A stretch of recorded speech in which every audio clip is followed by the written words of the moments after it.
ఆచి చికెన్ మసాలా. ఈ వీడియోతో జగన్ అడ్డంగా దొరికిపోయాడుగా.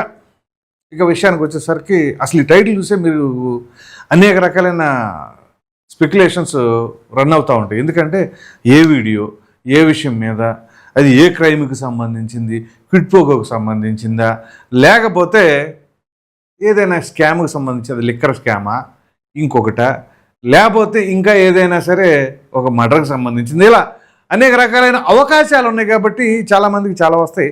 సరే అదేంటో మీకు ఈ వీడియోలో తెలియజేస్తాను. సో ఎక్కడ స్కిప్ చేయకుండా చూడండి.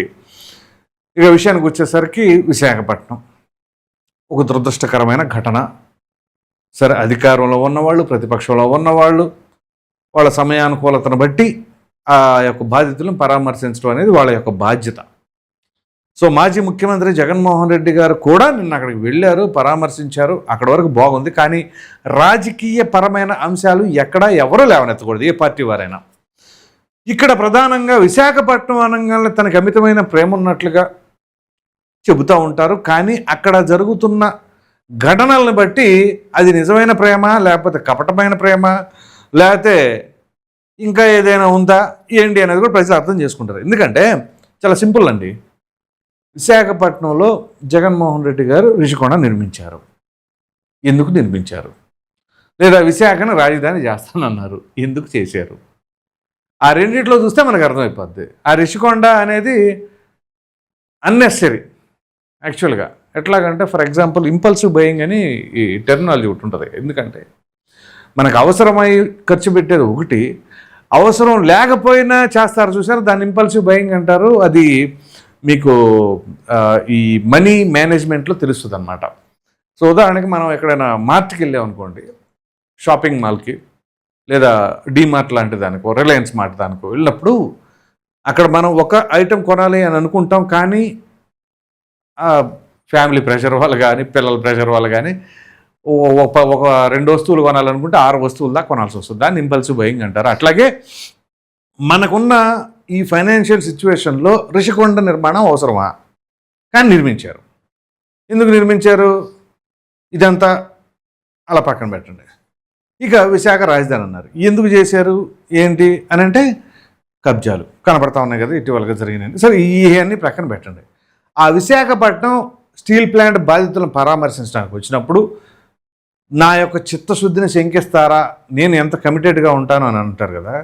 అసలు వైజాగ్ స్టీల్ ప్లాంట్ని ఏం చేయాలి అనుకున్నారు అనేది నిన్న మంత్రి నారా లోకేష్ ట్వీట్ చేశారు. అఫ్కోర్స్ నేను సెర్చ్ చేస్తే నాకు ఆ వీడియో దొరికింది. ఇక ఈయన కూడా నేను ట్వీట్ చేశారు. సో అదేంటి ఇప్పుడు మీకు చూపిస్తా.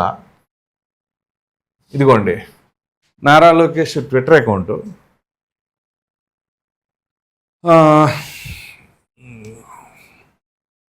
ఇదంతా నిన్న బాలకృష్ణ బర్త్డే కదా. ఓకే ఇదిగోండి చూడండి. 21 hours ago విశాఖ ఉక్కు ఆంధ్రుల హక్కు. విశాఖ ఉక్కును 2 సార్లు కాపాడిన చరిత్ర మాది. విశాఖ ఉక్కును విధ్వంసం చేసి అక్కడ రాజధాని నిర్మాణం పేరుతో భూములు కొట్టేయాలని ప్రయత్నం చేసింది జగన్మోహన్ రెడ్డి గారు. స్టీల్ ప్లాంట్ వలన కాలుష్యం అంటూ కార్మికుల జీవితాలతో చెలగాటం ఆడాలని చూసిన మీరు ఇప్పుడు ఏం సమాధానం చెప్తారు? బాధితులను పరామర్శించడంలో తప్పు లేదు, కానీ స్టీల్ ప్లాంట్ లేకుండా చేయాలి అనే కుట్ర పన్నిన మీరు అదే విశాఖలో కార్మికులకు క్షమాపణ చెప్పి బెంగళూరు వెళ్ళండి జగన్మోహన్ రెడ్డి గారు అంటున్నారు. సో అంటే ఏంటి ఇక్కడ? ఈ విశాఖపట్నం స్టీల్ ప్లాంట్ని ఎలాగో కేంద్ర ప్రభుత్వం ప్రైవేటైజేషన్ చేస్తానంటుంది కాబట్టి మీరు అధికారంలో ఉన్న మీరు ఎక్కడ కేంద్ర ప్రభుత్వాన్ని నిలదీసే పరిస్థితులు లేవు, పోనీ కన్విన్స్ చేసే పరిస్థితులు లేవు. ఈ 2 పరిస్థితులు లేనప్పుడు సరెండర్ అయిపోవడం తప్ప ఏమీ చేయలేరు. కాబట్టి ఆ సమయంలో సరే అది వాళ్ళు ఎట్లా ప్రైవేటైజేషన్ చేసుకుంటారు కాబట్టి అక్కడ ఉన్న భూములు మనం ఇచ్చేసుకోవచ్చు, అక్కడ రాజధాని పెట్టవచ్చు అని చెప్పేసి మీరు చేశారు. దానివల్ల స్టీల్ ప్లాంట్లో ఉన్నటువంటి కార్మికులకు మరి ఏం చేయాలి అనుకున్నారు. ఇదిగోండి, స్టీల్ ప్లాంట్ వలన కాలుష్యం అంటూ కార్మికుల జీవితాలతో చెలగాటం ఆడాలని చూసిన మీరు ఇప్పుడు ఏం సమాధానం చెబుతారు? ఇక్కడ బాధితులను పరామర్శించడం సరే తప్పలేదు, ఇదంతా కదా. ఇప్పుడు ఇతను ఎవరండి? ఎల్వి సుబ్రహ్మణ్యం. మీకు గుర్తున్నట్లయితే ఈయన చీఫ్ సెక్రటరీగా చేసిండారు. 2019 ఎలక్షన్స్కి ముందు అంటే 2014 to 19 చంద్రబాబు నాయుడు గారు సీఎంగా ఉన్నప్పుడు లాస్ట్ క్యాబినెట్ సమావేశం అప్పుడు కూడా క్లాష్ వచ్చింది ఈయనకి చంద్రబాబు నాయుడు గారికి. ఎందుకంటే ఇట్స్ టైమ్ టు రివీల్, అది అందరికి తెలిసిందే, కొంచెం గుర్తు చేస్తున్నా. అప్పుడు ఆయన ఉన్న ఆ ఆలోచన విధానానికి చంద్రబాబు నాయుడు గారితో కొంత కాన్ఫ్లిక్ట్ అయ్యి, సో ఇంక జగన్మోహన్ రెడ్డి కావాల్సిందే, సీఎం అవ్వాల్సిందే అని చెప్పి సీఎం కూడా బలంగా కోరుకున్నారు. ఎందుకు చెప్తున్నానో ఈ విషయం కూడా చెప్తా మీకు. సో అది అయిన తర్వాత ఎలక్షన్స్ అయిపోగానే రిజల్ట్స్ వచ్చేసినాయి. పాపం ఆయన ఓ విధంగా చెప్పాలి అంటే నాకు I have lot of respect on him. ఆయన కొంచెం ఉత్సాహంగా వెళ్ళి జగన్మోహన్ రెడ్డి గారికి విషెస్ కన్వే చేయటం ఇవన్నీ చేశారు. జగన్మోహన్ రెడ్డి గారు కూడా తెలుసు కదా ఆయన గురించి. మరి ఉన్నట్టుండి సడన్గా ఆయన తీసుకెళ్ళి, అంటే కొంతకాలం just small span of time ఆయన మాత్రం సీరియస్గా ఉంచి ఆ తర్వాత ఎక్కడో జిఏడీలో వేసినట్టున్నారు. ఆ తర్వాత రిటైర్ అయిన తర్వాత ఒకసారి మన ఆఫీస్కి వస్తే నేను ప్రైవేట్గా మామూలు మాట్లాడినప్పుడు కొంచెం మాటామంతి వచ్చినప్పుడు, సార్ ఏంటి మీ ఫీలింగు, మరి జగన్మోహన్ రెడ్డి గారి దగ్గర కూడా చేశారు, చంద్రబాబు నాయుడు గారి దగ్గర చేశారు, జగన్మోహన్ రెడ్డి గారు రావాలి అని బలంగా కోరుకున్నారు అని చెప్పేసి అంటే, ఇక ఆయన రియాక్షన్ చూస్తే నాకు అర్థమైపోయింది. సరే, ఇది జస్ట్ ఆ ఇంటిమసీ కోసం నేను చెప్పాను. తర్వాత ఇప్పుడు ఎల్వి సుబ్రహ్మణ్యం గారు ఏం మాట్లాడారో అనేది చూద్దాం.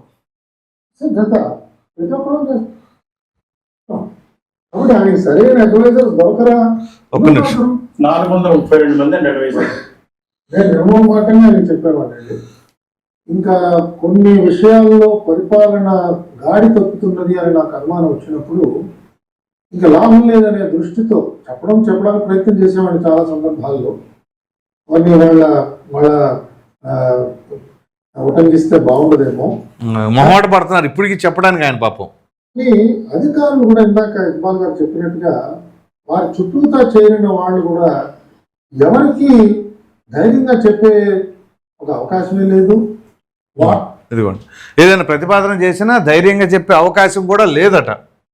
ధైర్యం కూడా చేసేవాళ్ళు కాదు. పైపచ్చు ఆయన చెప్పిన దానికి ఎవరైతే తలాడిస్తున్నాడో అతనే చాలా మోస్ట్ ఎఫిషియెంట్ ఆఫీసర్ లేదంట. ఏ అధికారైనా సరే ఆయన చెప్పిన దానికి అబ్బా ఓకే సార్, సూపర్ సార్ అని అంటే అబ్బా అతను ఎఫిషియెంట్ అని చెప్పేసి, అంటే జగన్మోహన్ రెడ్డి గారు ఆ రకంగా సర్టిఫై చేస్తారనమాట. ఓకే. సో ఎవరైనా ఇప్పుడు ఆయన ఒక సందర్భంలో చాలా భయంకరమైన ఆలోచన ఒకసారి ఆయన చెప్పాడు. ఇప్పుడు అదేంటో చూద్దాం, ఆ భయంకరమైన ఆలోచన ఏంటో విన్నాం. అది వినంగానే అసలు షాక్ అయిపోయాను. విశాఖపట్నంలో ఉన్న స్టీల్ ప్లాంట్ తీసేసి అక్కడ క్యాపిటల్ సిటీ కలవన్నాడు. అదండి, వైజాగ్లో ఉన్నటువంటి స్టీల్ ప్లాంట్ను తీసేసి అక్కడ క్యాపిటల్ కడదామన్నారు. ఇక్కడ ఫస్ట్ పాయింట్ ఏంటి అంటే అమరావతి క్యాపిటల్, అది ఇష్టం లే. పోనీ వైజాగ్ క్యాపిటల్ పెట్టి చేద్దాం, చెయ్యి. స్టీల్ ప్లాంట్ తీయాల్సిన పని ఏంటి? ఇక్కడ చూడండి, 1 shot 2 birds లాగా జగన్మోహన్ రెడ్డి ప్లాన్ చేశారనమాట. అటు అమరావతి తీసేయాలి, ఇక్కడ స్టీల్ ప్లాంట్ లేపేయాలి. వైజాగ్ వాసులారా, మీరు తెలియగలవాళ్ళు, నాకు తెలుసు ఆ విషయం. ఒకసారి మరలా కొంచెం ఇది జాగ్రత్తగా చూడండి, వినండి, దాని ద్వారా ఎవరు ఏంటి అని అర్థం చేసుకోండి. అసలు ఏమిటి ఆలోచన, అసలు మనం ఎవరు ఊహించలేమండి. నేను షాక్ అయిపోయాను. నేను వాదించాను, ఆయనతో వాదిస్తుంటే నాకు తిరస్కరించాడు ఆయన. అదే పాప ఈయన వాదిస్తుంటే దాన్ని కూడా రిజెక్ట్ చేశారంట, మీకేం తెలియదు అన్నట్టుగా. ఎలా మాట్లాడుతుంది నాతో, ఏంటి అసలు ఏంటన్నా ఇలా మాట్లాడుతున్నాడు, నీతో వచ్చిన సమస్య ఇదే అన్నా, ఇలా మాట్లాడుతున్నాడు ఆయన. నీతో వచ్చిన సమస్య ఇదే అన్నా, నేనేం చేస్తానన్నా చేయనీరు, చేస్తానంటే ఎందుకు చేయనీరు సిఎస్ గారు? మనం అందులో సహేతుకంగా మాట్లాడకుండా, ఓ పద్ధతి పాడు లేకుండా, అది తీసేయాలంటే తీసేయాలి, అది లేపేయాలంటే లేపేయాలి, అది ఉంచేయాలంటే ఉంచేయాలి. ఉంచమంటం అనేది తక్కువలేండి, లేపేయాలి, తీసేయాలి, పడగొట్టేయాలి, ఇలాంటి. సో ఇప్పుడు ఇంత ఇలాంటి ఆలోచన ఉన్న వ్యక్తి అసలు అలాంటి పదవికి అర్హుడు కానే కాదండి. ఇది ఆయన చెబుతున్నది. సో ఈ ఆలోచన అంతా కూడా డిస్ట్రక్టివ్ ఆలోచన. ఇటువంటి ఆలోచన ఉన్నవాడు ఆ పదవికి అనర్హుడు అనని మాజీ సిఎస్ ఎల్వి సుబ్రహ్మణ్యం గారే స్వయంగా చెప్పారు. ఇవన్నీ నేను ఎందుకు చెప్తున్నానంటే సమాజానికి పొంచి ఉన్న ప్రమాదం ఇలా ఉన్నది. మనం ఎలాంటి వాళ్ళని పరిపాలకులుగా ఎన్నుకోవాలి, మన శ్రేయస్సు కోరి వాళ్ళు త్యాగబుద్ధితో పనిచేసేవాళ్ళు మనకు కావాలి. రైట్, ఇంకా ఎక్కువ వద్దులే కానీ ఇప్పుడు సో దీన్ని బట్టి ఏంటంటే ఎల్వి సుబ్రహ్మణ్యం గారే బోల్తా కొట్టారు 2019 ఎన్నికలకు ముందు. ఇంకా అలాంటి సామాన్యులు బోల్తా కొడతాం తప్పే ఉందిలేండి. కాబట్టి ఇక్కడ ఒక సర్టిఫికేట్ అయితే ఎల్వి సుబ్రహ్మణ్యం గారు జారీ చేశారు. జగన్మోహన్ రెడ్డి గారు స్టీల్ ప్లాంట్ని తీసేయాలని నిర్ణయించుకొని అక్కడ రాజధాని నిర్మించాలి. సుమారుగా 4,000 నుంచి 5,000 ఎకరాల భూమి ఏదో ఉందంట అక్కడ స్టీల్ ప్లాంట్కి సంబంధించింది. సో ఆ ప్రకారంగా చేయాలి అని నిర్ధారించుకున్నారు అనేది ఆయన యొక్క అభిప్రాయం కావచ్చు. ఆయన జరిగింది చెప్పారు, అది మీడియా ముఖంగా, ఇదేదో ఎక్కడ దొరకంది కాదు, వీడియోలు డైరెక్ట్గా ఉన్నాయి. ఇప్పుడు లోకేష్ గారు ట్విట్టర్లో పెట్టారు. ఇప్పుడు ఇది అబద్ధం అని ఎవరైనా వైసీపీ వాళ్ళు వాదిస్తారా? వాదించగల సత్తా ఉందా?